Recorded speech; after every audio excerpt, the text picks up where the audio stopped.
नमस्कार Deepa delight corner को आपण मानकर बहुत बहुत स्वागत।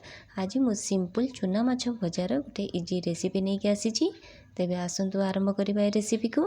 सेति मोठारे चुना माछ नहीं जाइछि, याको भल भाबरे धोईकी परिष्कार कर नैछि।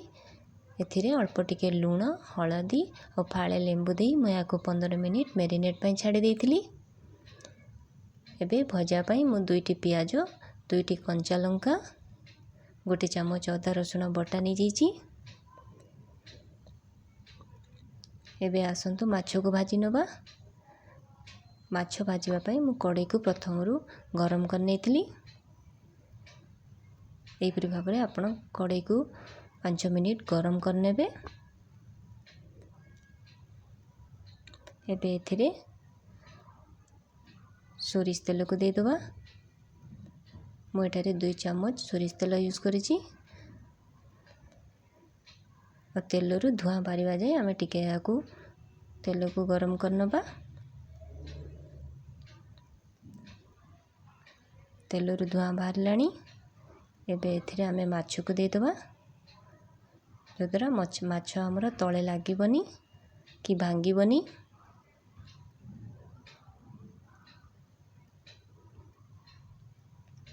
एपर भाबरे आकु टिके आमे खेली नबा और हाई फ्लेम रे आमे माछ को भाजी दबा।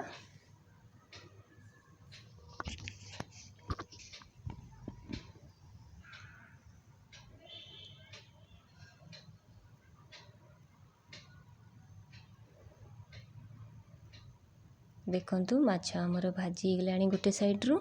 या को उल्टी नबा।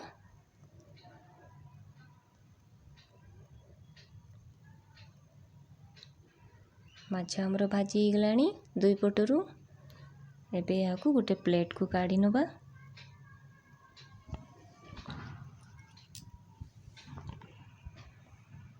वर्तमान सेई कड़ाई रे आ अल्प टिके तेल दे दबा। मु एठारे 2 चामच तेल नेइछि। सेथिरे हाफ चामच सोरिष 2टी कंचा लंका काटिक रखिथिबा पियाज को दे दबा। पियाज को आमे बेसी भाजीबानी 2 रु 3 मिनिट जाए को भाजीबा। एबे एथिरे आवश्यक अनुसार लूण दे दबा। हाफ चामच हलदी गुंड, गोटे छोटो चामच अदा रसुण बटा। एबे सब मसला को भल भाबरे भाजी नबा। रेसिपीटी बहुत जल्दी ही जाई थाए। मसला हमर भाजी गलानी।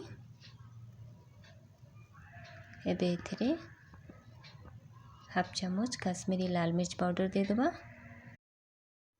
यह दबा द्वारा माछ भजार बहुत बढ़िया कलर आसता है।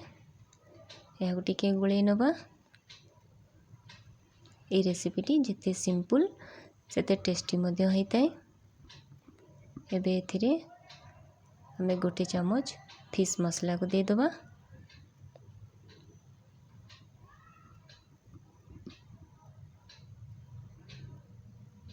भाजी की रखिथिबा माछ को मध्य दे दबा और 2 मिनिट याको आमे स्लो फ्लेम रे भाजी नबा, जो द्वारा मसला हमर माछ मध्य को चली जिवो। वर्तमान आमर प्रस्तुत हो गला चुना माछर भजा। एबे याको डिश आउट कर नबा।